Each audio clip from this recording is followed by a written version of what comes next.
Eighth pay commission जिसका इंतजार हर employ को होता है, चाहे वो सेंट्रल का हो चाहे स्टेट गवर्नमेंट का एम्प्लॉय हो।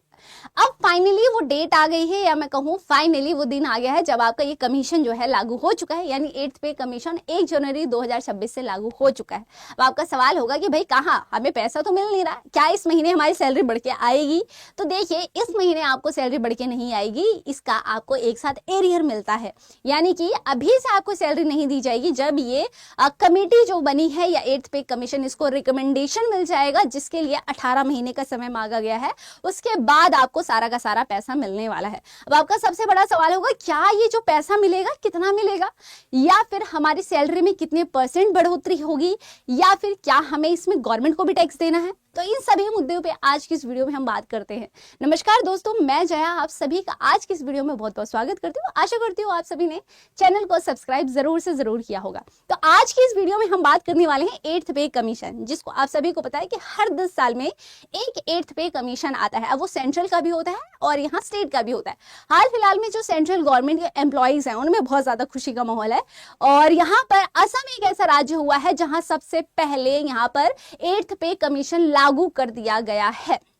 अब सबसे पहली बात ये कि आप सोचेंगे कि अगर ये एट्थ पे कमीशन है क्या, तो सबसे पहली बात मैं यहाँ आपको थोड़ा सा एट्थ पे कमीशन के बारे में बताना चाहूंगी कि एक कमेटी बनाई जाती है जिसमें एट्थ पे कमीशन के बाद क्या होता है, जब ये कमीशन हर 10 साल में लागू होता है और यहाँ जो एम्प्लॉयज होते हैं गवर्नमेंट एम्प्लॉयज, उनकी सैलरी में बढ़ोतरी देखने को मिलती है। क्योंकि अगर हम बात करते हैं थोड़ा सा अर्थव्यवस्था की और इकोनॉमी की और थोड़ा सा यहाँ पर महंगाई की ओर ध्यान देते हैं, तो उसके अकॉर्डिंग आपकी सैलरी में इंक्रीमेंट हमें देखने को मिलता है।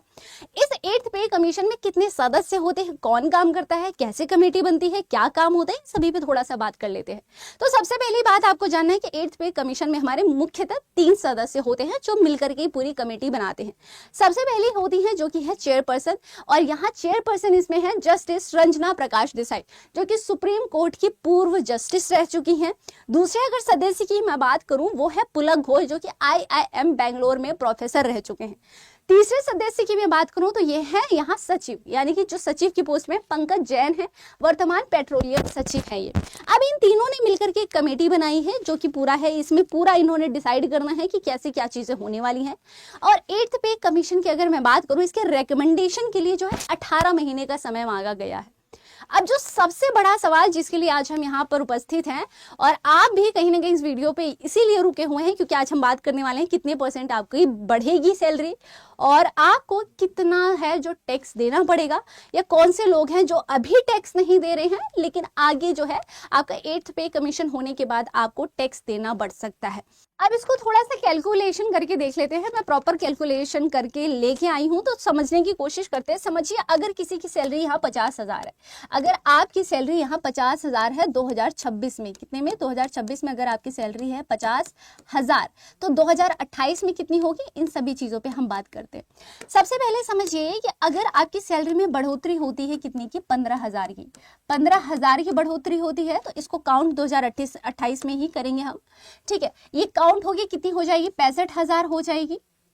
यहां पर प्लस करके लिख देती हूँ ताकि आपको समझने में आसानी हो।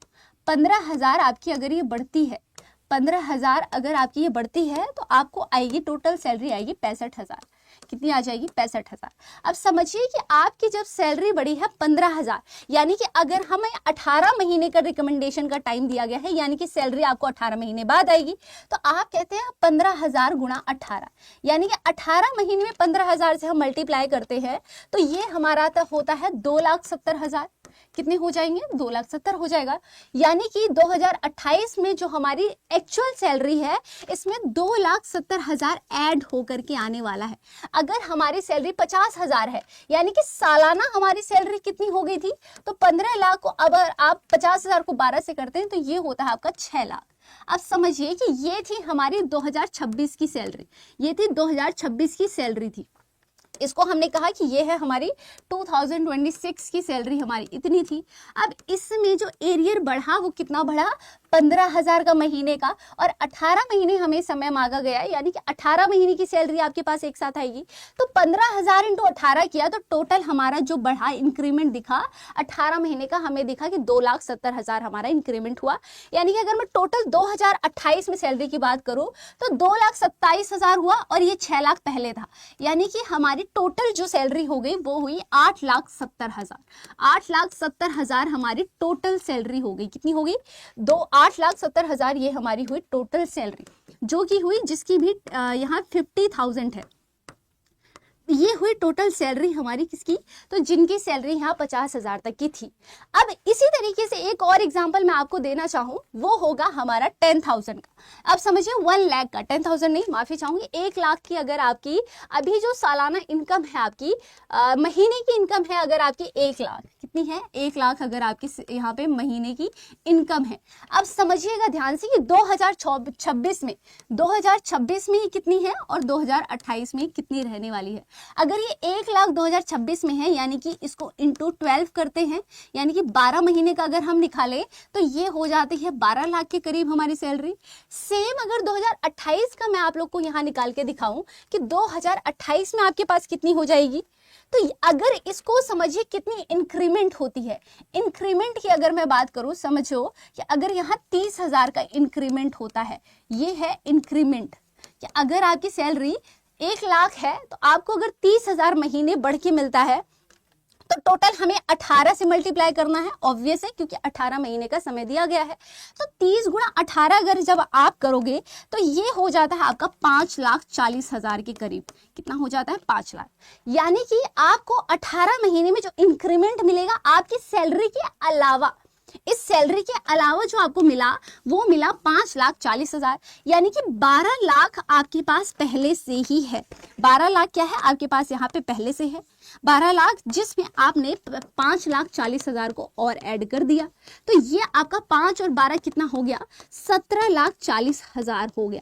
अब आप इस बात से बिल्कुल वाकिफ है कि हमें कितनी सैलरी होती है तो हमें टैक्स देना होता है।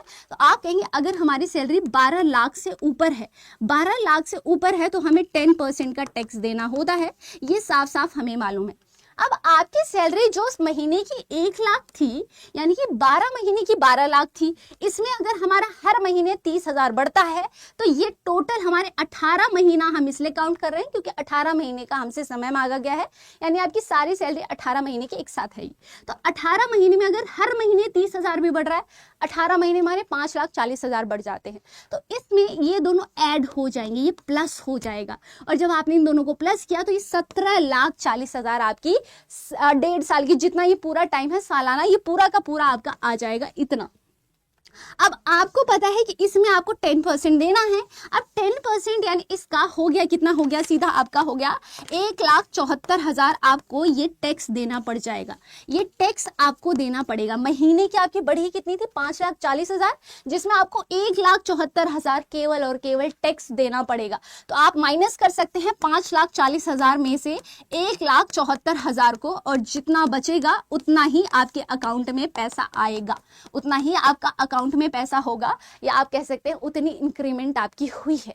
अब यहां पर हमने 2 एग्जांपल लिए, एक लिया था 50,000 का, एक लिया हमने 1 लाख का। अब यहां एक और सबसे बड़ा मुद्दा जो है कि और कुछ लोग हैं जिनको अभी तक जो है टैक्स नहीं देना पड़ रहा था, लेकिन आगे आपको टैक्स देना पड़ेगा। इसको समझ लेते हैं। समझिए, जो पहले टैक्स नहीं दे रहे थे पर अब उन्हें टैक्स देना पड़ेगा, जिनकी सैलरी समझिए करीबन 90,000 की है। अगर आपकी सैलरी 90,000 है अभी, तो आप इस दायरे में आ जाएंगे कि आपको टैक्स देना पड़ सकता है। समझने की कोशिश करिएगा। अगर आपकी समझिए 90,000 सैलरी है 2026 में, कब है? 2026 में। मैं प्रॉपर आपको लिख के समझाती हूँ। अगर 2026 में आपकी सैलरी है 90,000, कितनी है? 90,000। तो 2028 में कितनी हो जाएगी? अगर समझिए 90,000 है और इसमें इंक्रीमेंट कितनी का हो जाता है? ये इंक्रीमेंट हो करके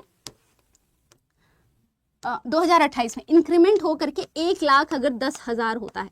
1,10,000 ये आपकी सैलरी हो जाती है। यानी कि 1,10,000 अगर ये एरियर हो जाता है तो 90,000 जब अगर आपकी थी, यानी कि 12 से आप इसको मल्टीप्लाई करोगे तो ये कितना हो जाता है आपका? 10,80,000 हो जाता है। बिना 8th पे कमीशन के। 8th पे कमीशन इसमें नहीं लगा, यानी कि अभी इसमें हमारा एरियर नहीं ऐड हुआ है। ये 2026 तक हमें सैलरी इतनी मिल रही थी जिनकी 90,000 थी, तो आपको अभी इतनी सैलरी मिल रही है। अगर आपकी सैलरी में कुछ यहाँ पे 30,000 का भी अगर ऐड होता है, अगर आपको 30,000 भी ऐड मतलब ऐड होकर के मिलता है, तो आप इसको मल्टीप्लाई करोगे 18 से। 18 से जब आप मल्टीप्लाई करेंगे तो ये टोटल अमाउंट आपका कितना हो जाएगा, तो ये टोटल हो जाता है हमारा यहाँ पर सारा का सारा मिला करके 13,20,000 के करीब। आप इसे काउंट कर लीजिएगा एक बार, ये हो जाएगा 13 लाख। और यहाँ एक सेकेंड बस इसको इरेज कर लेते हो, ये आपका 13,20,000 के करीब हो जाता है, जिसमें से समझिएगा अभी आप यहाँ पे इस दायरे में नहीं थे। आप इस दायरे में पहले यहाँ जो है आपकी सैलरी जो है महीने की नहीं हो रही थी इतनी, पर अब जो है आप 13 लाख तक पहुंच चुके हैं। और आप इस बात से वाकिफ हैं कि 12 लाख अगर आपका अमाउंट है, अगर आप 12 लाख से ऊपर जाते हैं तो आपको 10% का टैक्स देना होता है, यानी कि 1,20,000 आपकी सैलरी ज्यादा हो गई। अब यहाँ आप आ जाएंगे टैक्सेबल में, यानी आपको यहाँ टैक्स देना पड़ सकता है। लेकिन एक सबसे इंपॉर्टेंट चीज यहाँ समझने की कोशिश करिएगा कि अगर मैं बात करूं पहले जो है आपकी सैलरी इतनी नहीं थी तो आप इतना पे नहीं कर रहे थे, लेकिन इसमें एक चीज आपको समझ आएगी, टोटल जो है आपका इसमें से जो है 13,20,000 जो हो जाएगा, इसमें जो आपने कमाया है केवल और केवल 2,40,000 ही कमाया है। कितना कमाया है? क्यों? क्योंकि 1,32,000 में 1,32,000 में आपने कितना टैक्स दिया?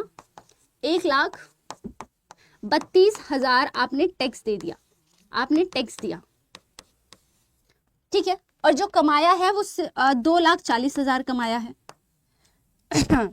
2,40,000 आपने कमाया, यानी 2,40,000 आपकी सैलरी बढ़ी थी, उसमें आपने 1,32,000 टैक्स दे दिया क्योंकि आप टैक्सेबल में आ चुके हैं। 13 लाख आपकी सैलरी हो गई, यानी आपके अकाउंट में आएगा केवल और केवल 92,000 बचा।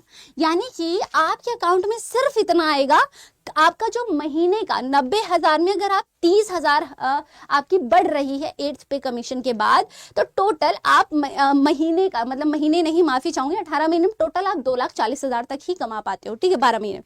अब इसमें जो है आप समझिए 1,32,000 तो आप गवर्नमेंट को दे रहे हो क्योंकि वो आपका टैक्स में आ चुके हो आप। अब यहाँ ये 92,000 जो है ये क्या है, आपके अकाउंट में सिर्फ और सिर्फ इतनी ही सैलरी आएगी, यानी कि कहीं ना कहीं यहाँ पर आपका नुकसान हो रहा है, क्योंकि आप पहले तो टैक्स में नहीं दे रहे थे, यानी आप पहले टैक्स पे नहीं कर रहे थे, लेकिन जब आपकी यहाँ सैलरी बढ़ रही है 8th पे कमीशन के अकॉर्डिंग, तो यहाँ गवर्नमेंट ने जितना आपको पैसा दिया है उतने से काफी ज्यादा उसने वापस भी लिया है। आप टैक्स के दायरे में आ चुके हैं तो आपके पास काफी ज्यादा जो है पैसा आपसे गवर्नमेंट को टैक्स देना पड़ जाएगा, यानी कि आपके अकाउंट में केवल और केवल महीने का 92,000 ही, महीने नहीं, माफी चाहूंगी, बार बार मैं महीने कह रही हूँ, बट नहीं, आपका टोटल जो है आपके अकाउंट में सिर्फ और सिर्फ 92,000 ही आता है।